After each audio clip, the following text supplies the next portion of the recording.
As promised, here is your lecture on water potential. Now, water potential is the measure of the potential of water to move. So let's relate this statement to what you already know about how solutes affect the movement of water and to this diagram that you've already seen before. If you think of the water molecules that are on this side, let's call this side B, there's really low potential for them to move. They're already on the side that has the greater concentration of solutes. So the water molecules on side B of the U-tube have a low potential to move. So we say this solution has a lower or a low water potential. The potential of the water molecules to leave that solution is very low. Let's compare that to the water molecules on this side of the U-tube. They have a very high potential to move because there's a solution over here that has a higher concentration of solutes. So these water molecules have a high potential to move. So we say that this solution has a higher water potential value. In this case, it's 0. Now, we already learned that water moves from a solution with a higher water potential to a solution that has a lower water potential. But let's take a second to talk about these two values right here. There's a formula on your formula sheet for water potential, and water potential factors in two variables, pressure and solute. So to calculate water potential, and that's the sign for water potential, all you do is you add together the solute potential and the pressure potential. So let's indicate those symbols.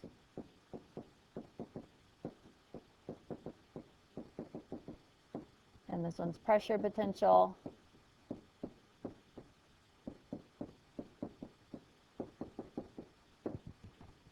And there's your symbol for water potential.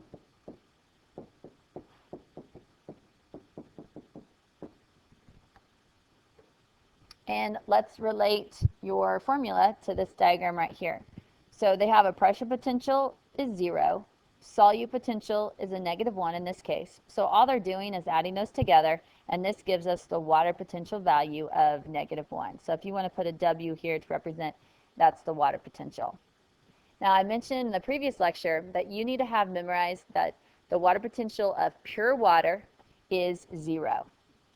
So the water potential of side A is 0 simply because we have distilled water or no solutes in that solution. So as already mentioned, there's two factors that can affect the movement of water. Water can be affected by solute concentration, and it can also be affected by pressure. So let me give you an example of how pressure can affect the movement of water. If you think of a syringe, fill up that syringe with water, and then if you push in the plunger, the stopper, then it's going to create a higher pressure in the syringe, and that's going to force the water out. So pressure can affect the movement of water. Now, just based on understanding the formula, you should be able to answer questions like I have here for example 2. And let's go ahead and do that one first because I think it's the simplest.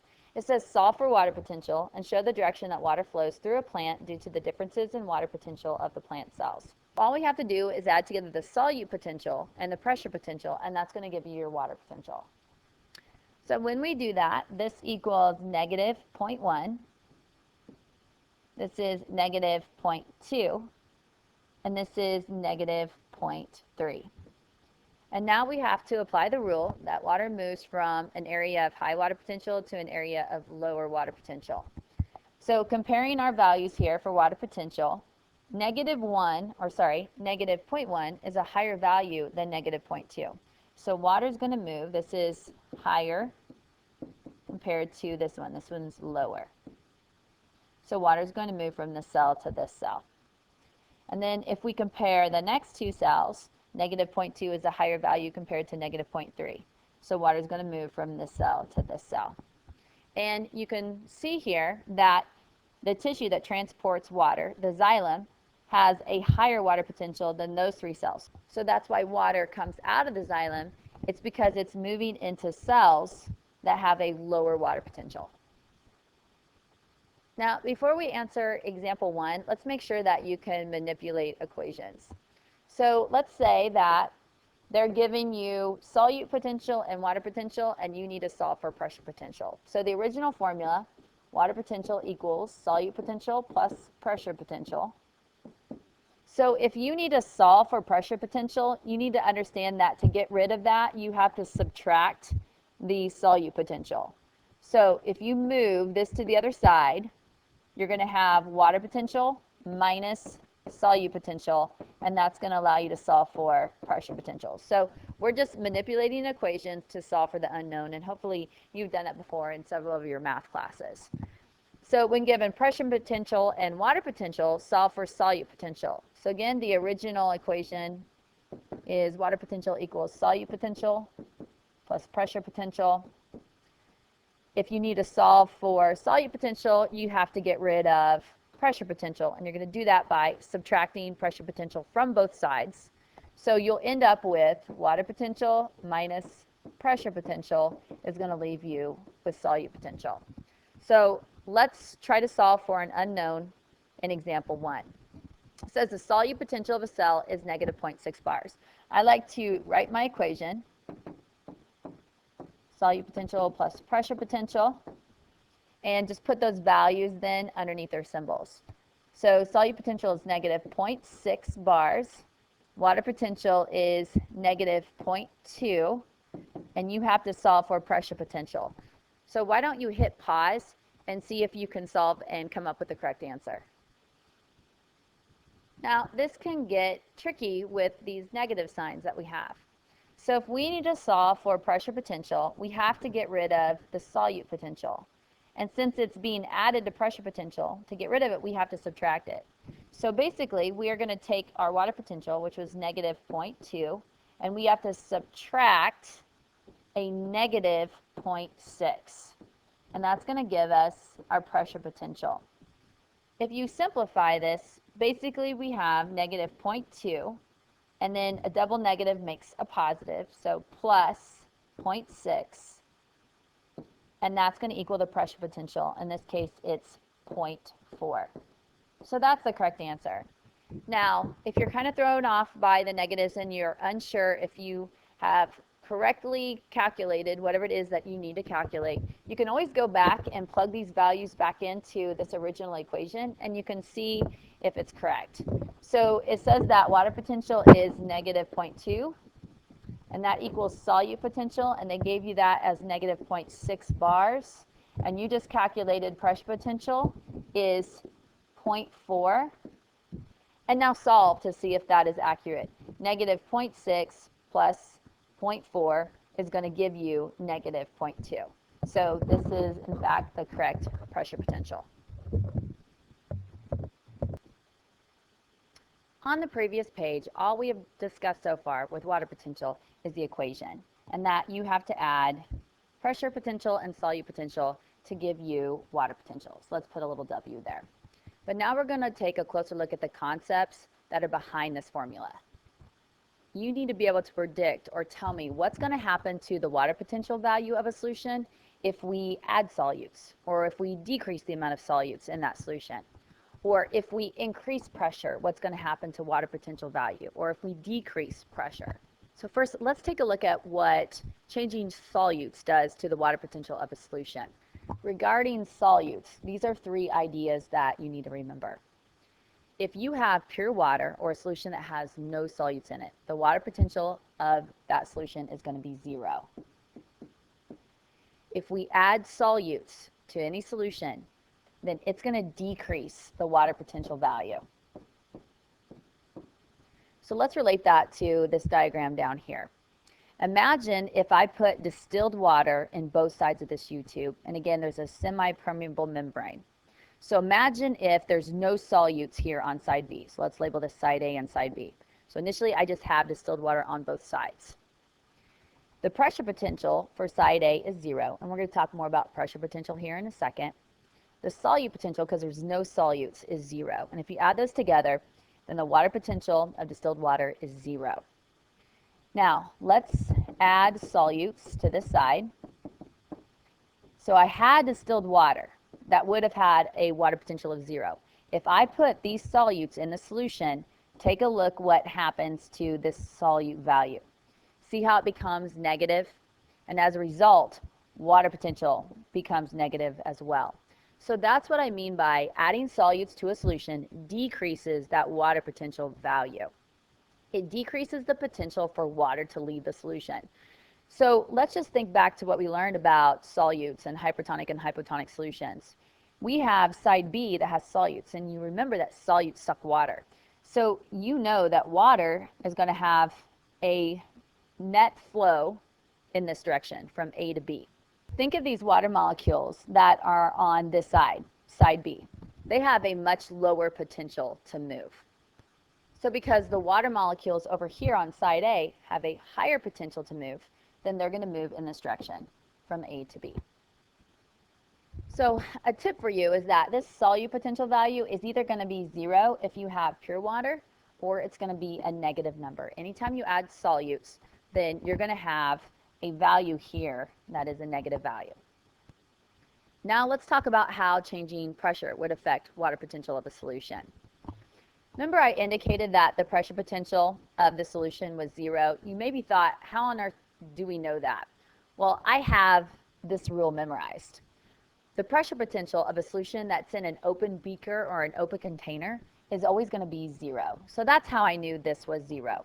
You can see that there's no cap on this U-tube. It's open here to the atmosphere, and it's open on this side as well. So that's why I knew the pressure potential for this solution was 0 and the pressure potential over here was 0. But we're going to have a different relationship with water potential if we increase the pressure. Over here, if we increase the solutes, we decrease water potential. If you increase the pressure on a solution, then that's going to increase the water potential of the solution. So let's relate that to this diagram here. We have a stopper of some kind, and it's being pushed downward. So we're actually increasing the pressure on the solution that's on this side of the U-tube. And let's label it A and B again for reference.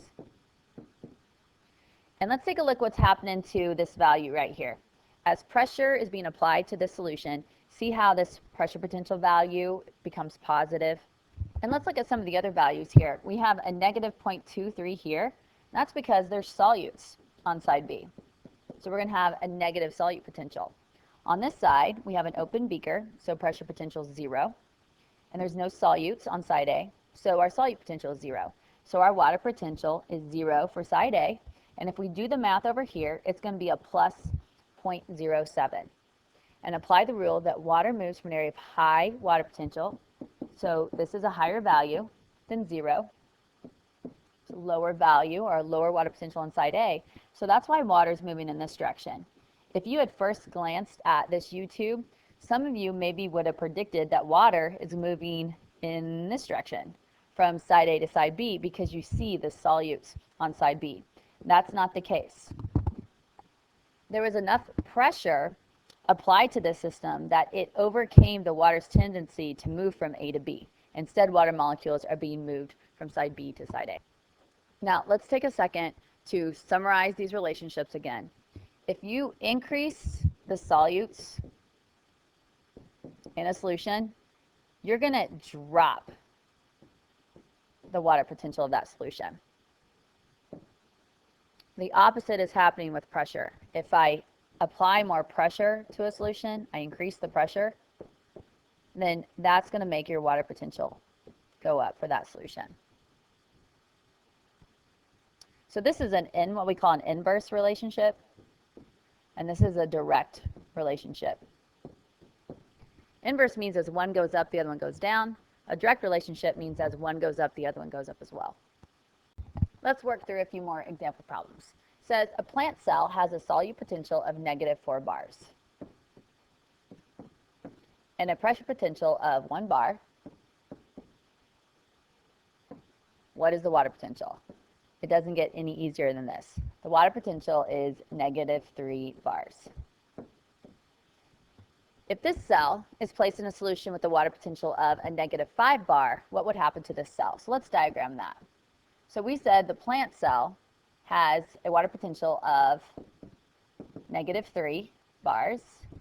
The outside solution has a water potential of -5 bars. And you have to apply that water always moves from a solution of higher water potential to a solution of lower water potential. -3 is a higher value than -5. So water is going to move out of this cell. And when water moves out of a plant cell, then this is called plasmolysis. So we can say that plasmolysis is occurring. That means the cell is shrinking.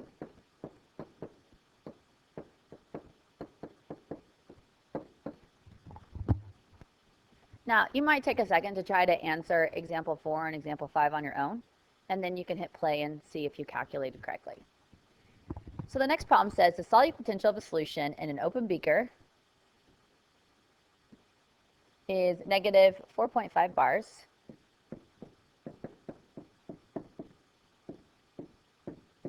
Calculate the water potential of the solution.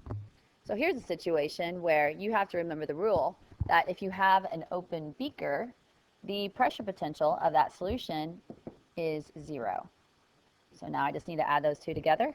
So technically, in this situation, the solute potential equals the water potential, -4.5 bars. The next question's pretty simple if you've been taught water potential before. So again, we're just applying the rule that water moves from an area of high water potential to an area of low water potential. So we just have to compare the water potentials of the two sides of the U-tube.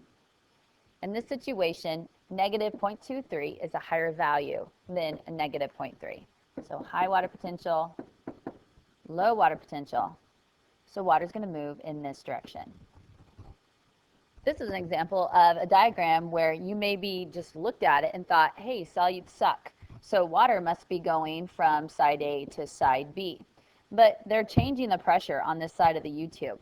They are pulling that stopper out and they're creating a negative pressure. And that's why you see pressure potential as a negative number.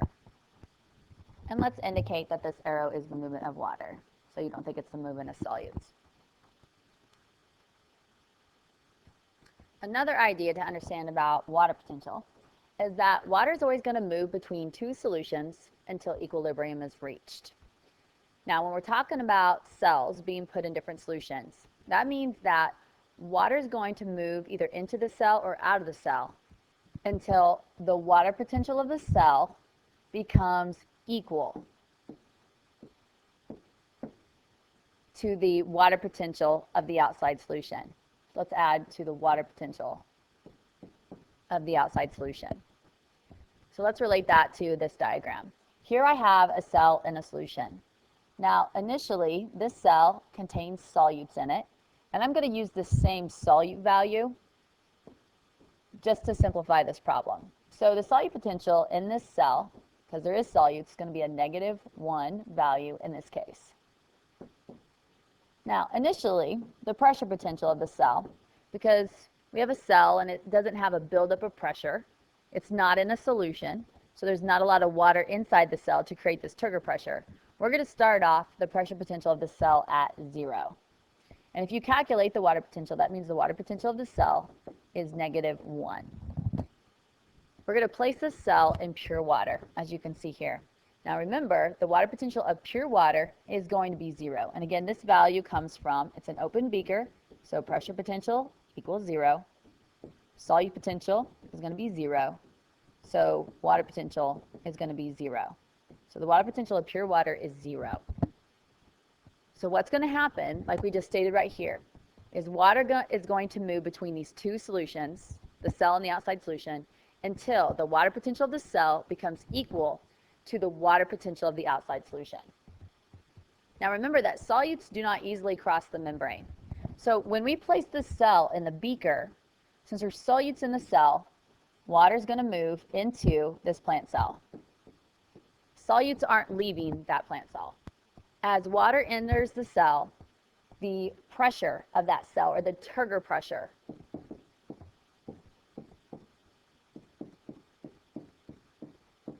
of the cell is going to increase. That is why you now see a difference in the pressure potential of the cell. Initially, it was 0.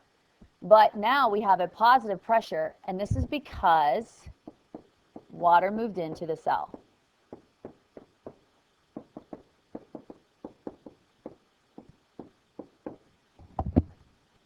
And look what happens to the water potential of the cell as it's reached equilibrium.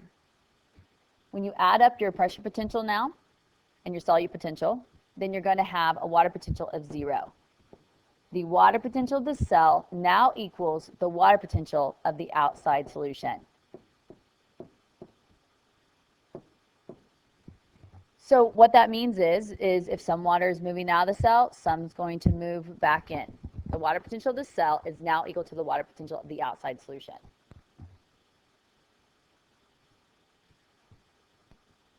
So let's look at some problems related to that idea. The cell has reached equilibrium with the environment. I'm on example 6 here. It says indicate the final pressure potential and water potential of the cell after it's reached equilibrium. So let's analyze what we have here. We know that we have a solution on the outside. So the outside solution has some solutes in it. So you can tell that because you have a value there, a negative value for solute potential. And this is an open beaker. So for this outside solution, you should be able to tell me what the pressure potential is. It's 0. And if we add those together, the water potential of the outside solution is negative 0.7. Now, I just told you that water is going to move either in or out of the cell until the water potential of the cell equals the water potential of the outside solution. So eventually, the cell's water potential is going to equal that value right there. So we know that the final water potential of this cell is going to be negative 0.7. It's going to equal the water potential of the outside solution. So how is that going to happen? Now, you can tell by looking at the solute potentials that there's more solute inside the cell. Water is going to move into the cell.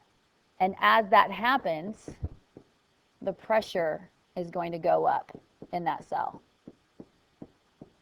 And you can determine that the pressure is actually going to go up a positive 0.2. And how I knew that value is that I know that I have to add up the pressure potential and the solute potential to end up with that final water potential. Always check the math to make sure that you reason this correctly. So if I plug in 0.2 plus a negative 0.9, that should give me a negative 0.7. So let's make sure we're answering the question. It says indicate the final pressure potential of the cell. So in this situation, it's going to be 0.2. And the final water potential of the cell. The final water potential of the cell you could have answered right from the very beginning because you knew that the water potential of the cell was going to change so it equals the water potential of the outside solution. And the water potential of the outside solution was negative 0.7. I want to point out a misconception real quick before we go on. The very first example that I give you, and let me get rid of my text here,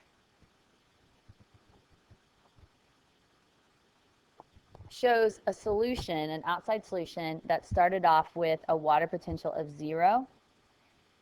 And I just don't want you to think that the water potential of a cell is going to change until it equals 0. Because I have plenty of students that will look at this problem and they think that the water potential of the cell is going to change until it equals 0.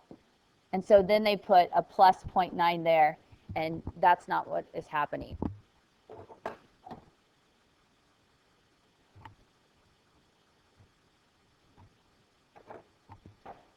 So let me give you just another example. If the final water potential of the outside solution is negative 0.5 bars, then the final water potential of the cell, once it reaches equilibrium, is going to be equal to the outside solution. So this is going to be the cell, this is going to be that outside solution, and the water potential of these two different solutions are going to become equal.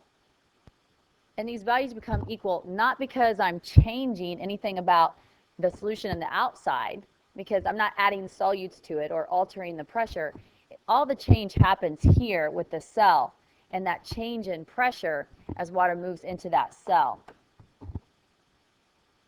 So let's do one more example.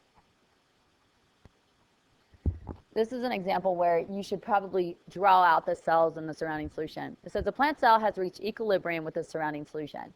The plant cell has a solute potential of negative 7.5 bars. So let's draw that. And let's put in solute potential of negative 7.5 bars. The solution in the open beaker, so that's giving you a hint right there, has this as its solute potential. So we know from that information that the pressure potential of that solution is 0. The solute potential is negative 4 bars. So that means the water potential of the outside solution is negative 4 bars. Now remember that the water potential of the cell is going to end up equaling this, the water potential of the outside solution. So let's indicate that this final water potential of the cell is going to be negative 4 bars. So in order for this to happen, then pressure potential is going to change.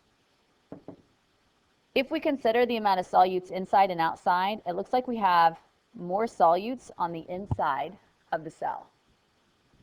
That's indicated by the solute potential, negative 7.5 versus a negative 4. We have a lower solute potential because there's more solutes inside of that cell. So there's more solutes in here. So we know that water is going to move into the cell, and that means the pressure is going to go up. Take a second and pause the video and see if you can figure out what the new pressure potential is going to be once that cell has reached equilibrium. Hopefully you determined it was 3.5. So the pressure is going to go up to 3.5 bars. If you add 3.5 and negative 7.5, then that's going to give you negative 7 bars. And again, the water potential of the cell is now equal to the water potential of the outside solution. So there'll no longer be this net flow of water in the cell. Once that cell has reached equilibrium, then there's going to be an equal exchange of water with the environment. And this is because now our water potentials are even. We do not have a solution that has a higher or a lower one, which would cause water to have a net flow in one direction. And just when you thought you knew everything there was about water potential, I have to inform you there's another equation on your formula sheet that has to do with water potential. So here's the first part that we just talked about, that water potential equation, where water equals pressure potential plus solute potential. And this is what we're going to talk about next. If I give you enough information about a solution, you can calculate the solute potential. You can calculate that symbol right there, and then we can plug it into the water potential equation to determine what the water potential is of that solution. So basically what I'm going to do is I'm going to give you a sugar solution, and I'm going to tell you this is a 3 molar sugar solution, and it's at a temperature of 23 degrees Celsius. Just from that information, you should be able to calculate the water potential of that solution. So let's break apart this equation right here to make sure you understand what these different symbols mean. A few years ago, before they changed the test, students had to have this formula memorized, and they also had to have memorized what all those symbols mean. So at least you now have that on a formula sheet. So that I stands for the ionization constant. And notice that they tell you for sucrose that it's a 1. I'm going to bet probably about $10 because I'm a teacher that if you ever have to calculate the solute potential on an AP exam, it's going to be a sugar solution because they're giving you that information. Just in case though, I want to make sure you understand what we mean by ionization constant. If I take table salt, sodium chloride, and I dissolve it in water, then it ionizes. It dissociates into sodium ions and chloride ions. And so in this situation, the ionization constant for sodium chloride is 2. I equals 2 because it dissociates into 2 ions. Now let's talk about sucrose. Sucrose is a covalently bonded molecule. It doesn't dissociate. So since it stays as one molecule, sucrose, then the ionization constant is 1. So that's what all of this text is trying to explain to you. Now, C is the molar concentration, and I've been talking about molar concentration. I've been giving you values like 1 m or 0.3 molar when I've been talking about the concentration of solutions. So anytime you see that they're giving you this type of information, then it should tell you that you're probably going to plug this into this ICRT formula. R is the pressure constant, and you're always going to use this number. So put an exclamation mark. You're always going to plug in 0.0831 in this equation. And then finally, T stands for temperature, and it's in Kelvin. So to figure out Kelvin, you're simply going to take the degrees Celsius. So let's say it's room temperature. It's 23 degrees. So you would take 23 degrees Celsius, and you're going to add it to 273, and then you're going to put it in the equation. So let's do the first example. It says you have a 0.1 molar solution of sucrose. So that's telling you right there, hey, we're probably going to use this ICRT. And then you can see we're also giving you temperature. So temperature is in that equation as well. So let's write that for reference. So the solute potential of the solution equals negative ICRT. So let's plug in those values. First of all, it's a sugar solution, sucrose. So that means that for I, we're going to put 1. It's giving you that right there. So we're going to have negative 1. C is the molar concentration. That's this value right here is going to be C. So 0.1. R is always going to be this 0.0831 value. And then the temperature, you have to turn it into degrees Kelvin. So we're going to take 273 plus 20. So that's 293 Kelvin. Plugging that into the calculator, you're going to get negative 2.43. And this is going to be in bars. And I know that because I know that all my units are going to cancel out, and I'm going to be left with that unit right there, which is bars. And we can measure water potential in megapascals. You maybe have seen MPa on some of the previous pages, or we can measure it in bars. And I'm going to talk more about that here in a little bit. Question 2 says, so what's the water potential of this solution? Because all we did was figure out the solute potential. We just figured out, again, this part of the equation. Well, it's in a beaker. So that means pressure potential is 0. Solute potential, we just calculated it. It's that right there. So negative 2.43. We add up pressure and solute potential, then that means the water potential of the solution is also a negative 2.43.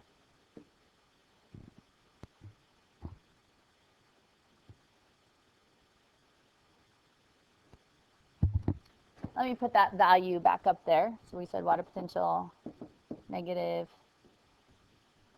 2.43 was our water potential, and let's relate that to the next question. It says the water potential of root tissues, we're talking about plant cells, was found to be a negative 3.3 bars. So let's draw a plant cell and put the water potential is negative 3.3 bars. If you take the root tissue and you place it into this beaker solution, so we're placing it into a beaker and we're putting this solution in there, the solution that has a water potential of negative 2.43. Says, in what direction would the net flow of water be? So you're just applying the rule that water moves from areas of high water potential to areas of lower water potential. Negative 2.4 is a higher value than a negative 3. So water is going to move into the plant tissue. In this problem up there, problem number 2, I basically just demonstrated what I'm trying to put in words here in this part of the notes.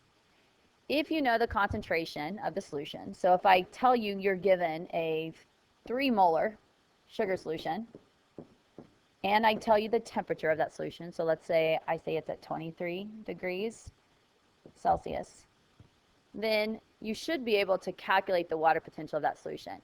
Because what you're going to do is you're going to plug these into the solute potential equation. So you're going to plug them in, and you're going to calculate solute potential. And whenever we figure out what solute potential is,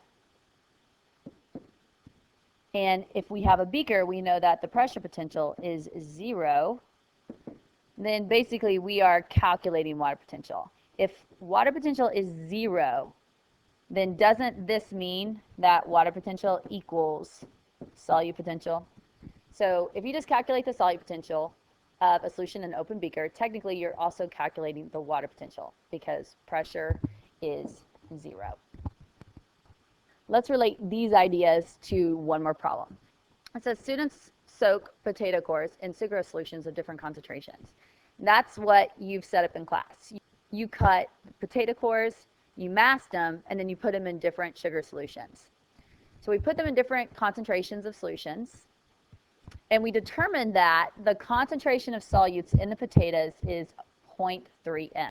When you see that m, then it should register that you're going to use the negative I CRT. It says calculate the water potential of the potato cell. So since it's a sugar solution, we're going to put 1 for the ionization constant. Concentration is this molar concentration, which is 0.3 m. R is that constant that we use, 0.0831. And since I didn't indicate it, let's assume that I'm just going to give you the temperature of the solution, room temperature, 23 degrees Celsius. And according to the formula sheet, we need to add 273, and that's going to give us our degrees Kelvin. So that's going to equal 296 Kelvin.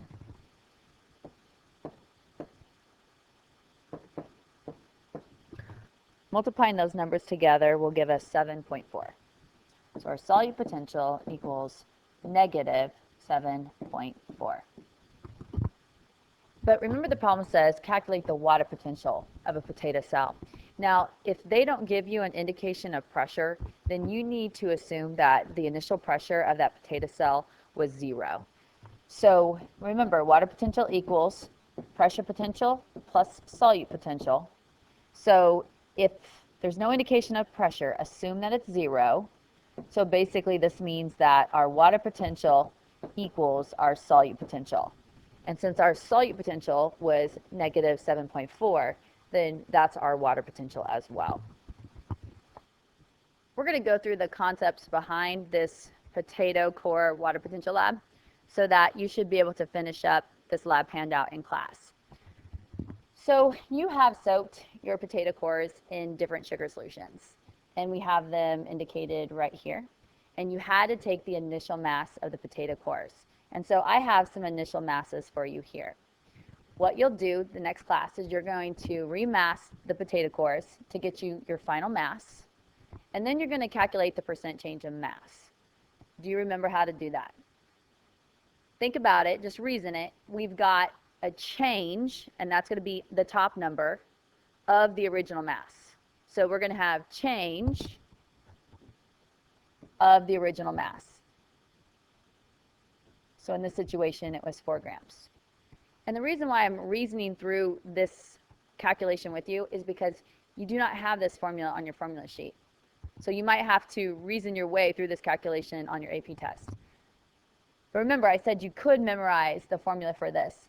To calculate the percent change in mass, it's always final minus initial divided by initial, and you're going to times by 100, so you get to that percent. So let's go ahead and write out these equations, and then I'll give you all the values here after I plug them into the calculator. So our change in this situation is 0.8. It's a plus 0.8 because mass has gone up. Water's gone into the potato cores, and that's why the mass has gone up. So plus 0.8, and the original mass is 4 grams. Okay. The change in the second situation is we have an increase of 0.2. and the original mass was 3.8. It looks like when we soaked them in this 4.4 molar sucrose solution, that the mass of the potato cores are going down. So that must mean that a 0.4 molar sucrose solution is hypertonic compared to the potato cells. This is something you should be able to understand and explain by now. So we had a change of negative 0.2 grams, and the original is 3.9 grams. In the 0.6 molar solution, we're having a change of 0.5 grams, and again it was a drop. Let's put a negative there, and the original mass was 4.1 grams. Looks like we have a change of negative 0.8 grams. The original is 4 grams. And then the last one, we have a change of 1 gram, and again it's a drop, so let's put a negative there, and the original is 4 grams. When I plug this into the calculator, I get 0.2. Remember, I have to times it by 100.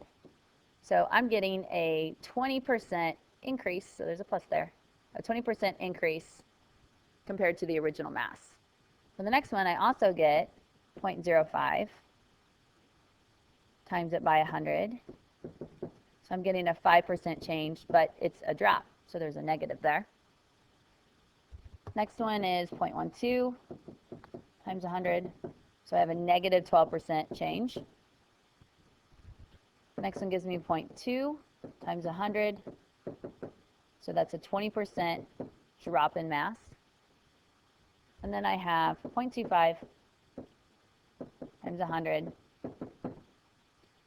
so we're getting a negative 25% change in mass. Now, before I go any further with this information, I just want to give you the main idea of this potato water potential lab. I am handing you some cells. I'm handing you some potato cells in this situation. And I want you to determine a method to use so that you can report back to me what exactly is the water potential of one of those potato cells.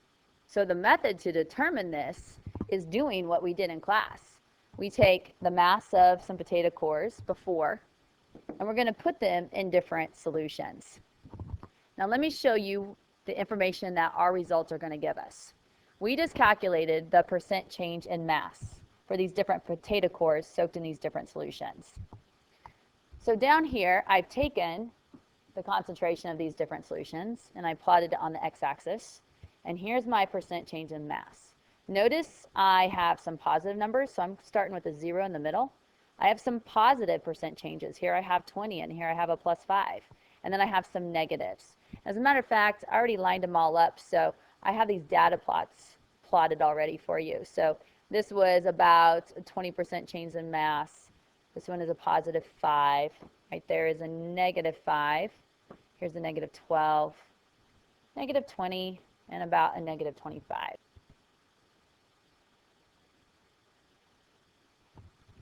Now, the reason why you went through all this trouble calculating percent change in mass and plotting it on a graph is because you need to figure out this point right here, where this line crosses a 0% change in mass.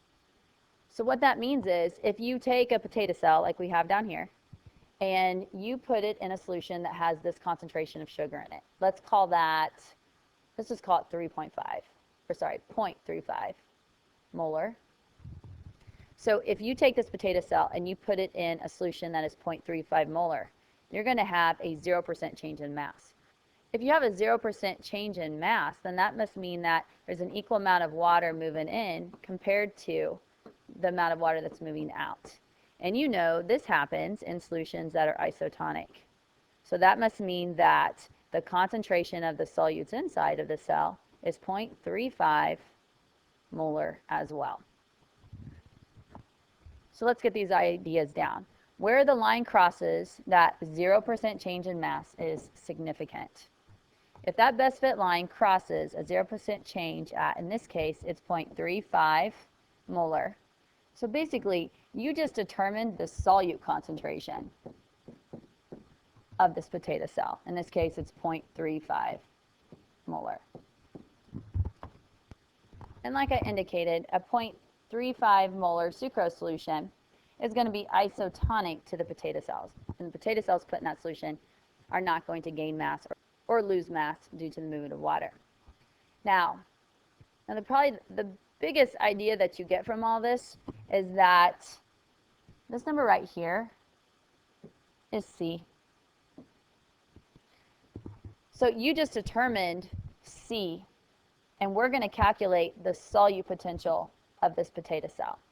And once we know the solute potential, we're going to be able to calculate the water potential of the potato cell. And remember, that's what you're expected to be able to do. I should be able to hand you a cell, and you set up a situation like this. Figure out where the line crosses 0. You just figured out C in this equation, and now you can calculate solute potential, and you can then give me the water potential of the cell that I just gave you. So let's highlight that you just found C in this equation.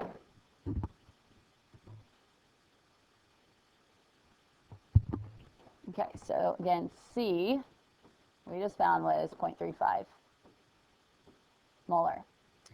So it says, calculate the solute potential of the potato cells. Assume the temperature is at 20 degrees. So we're going to use negative ICRT. And again, we're using a sucrose solution. So our ionization constant is 1 because sucrose does not ionize in a solution. C is 0.35 molar. R is 0.0831. That's the constant that's given to you on the formula sheet. And in this case, we're going to say temperature is 20 plus 273 to convert to Kelvin. So that's 293. So let's plug that in. And when we multiply those numbers, that's going to give us a negative 8.5. And again, that's bars.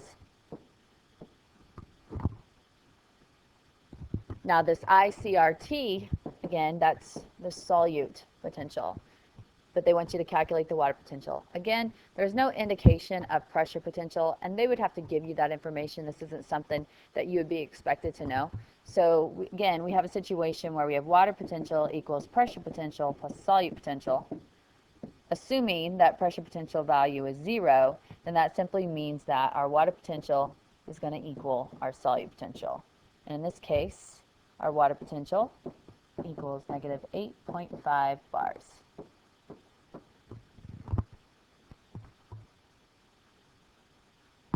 Now on this page, I'm going to do one more example. I'm just going to take it from the top because you're expected to do this with your potato cores. And you should be able to explain the process of how you were able to determine the water potential of these potato cells. So here we have zucchini cores, and we soaked them in different solutions, as you can see there. And we calculated the percent change in mass, and we plotted it on this graph. And the whole reason why we did all that is so that we could determine this 0% increase in mass. If I take a zucchini cell and I put it in a solution, and let's call that about 1.5. This is a poorly labeled graph because I'm not sure what those hash marks mean. Does the 0.2 go with this hash mark, or is it talking about in between these two hash marks? I'm going to assume that the 0.2 is right here in the middle.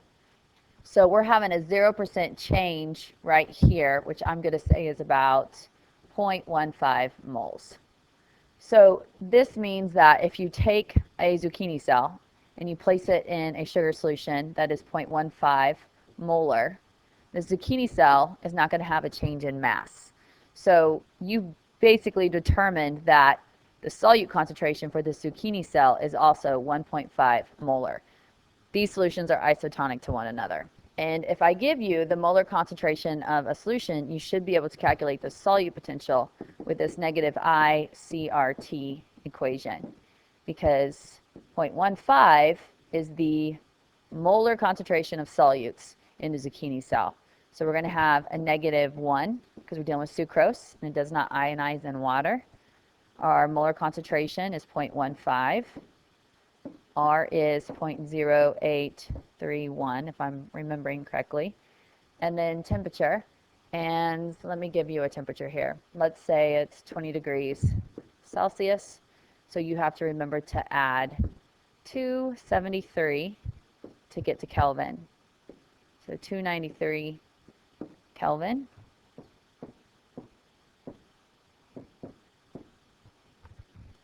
And that gives us a value of negative 3.6.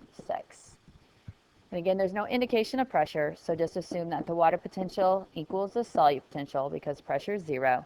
So that means the water potential of a zucchini cell is negative 3.6. From there, we can ask you additional questions, like if we take zucchini cells and we place them in a beaker with a solution in it that is negative 5.6 molar, then what would happen to the zucchini cells? So you just determined that the water potential of the zucchini cells is negative 3.6 molar. And we have a situation where this is a higher water potential compared to the outside solution. It's a lower water potential. So you would have to be able to predict that water is going to move out and the cells are going to shrink.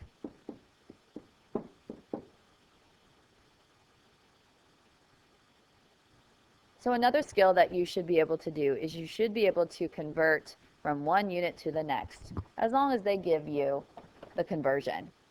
And I've been talking about water potential is measured in bars, but it can also be measured in megapascals. And the conversion is that there's 10 bars to 1 megapascal. In chemistry, you might have been taught stoichiometry, and that you have to make your units cancel. And that's basically what we're doing here. We're doing some stoichiometry. So let's look at the first problem and get this set up. It says the water potential for a solution is negative 0.5 megapascals. Determine the water potential in bars. So we're going to start with what's given to us, negative 0.5 megapascals. And now we're going to have to use our conversion. Now we're going to want megapascals to cancel out so that we're just left with bars. So in this conversion, it says that we have 1 megapascal. So to get these units to count, if you have units up and you put units down and you're multiplying, they're going to cancel each other out. So I knew to put this number on the bottom so that my units are going to cancel out. But in 1 megapascals, let me ask you, how many bars are there?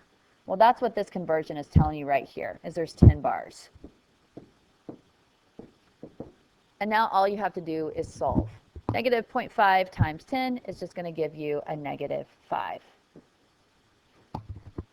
So if you have half of a megapascal that you see right here, then doesn't that mean that you have 5 bars, because there's 10 bars in 1 megapascal. Let's try another problem. It says you have a solution with a water potential of 23 bars. What is the water potential in megapascals? So again, let's start out with this information that's given to us. It's 23 bars. Now here is where we want bars to disappear. So I'm going to put the conversion right here. And for bars to cancel, I have to put bars on the bottom. And according to our conversion right here, there is 10 bars to 1 megapascal. And now I have to solve. So 23 divided by 10 gives us 2.3 megapascals. So be prepared to do some kind of conversion with any units, even some that you're unfamiliar with on an AP test. You will always be given the conversion factor. This is not anything to have memorized, and you just have to remember how to start with one unit, make it cancel, so that you end up with this final unit.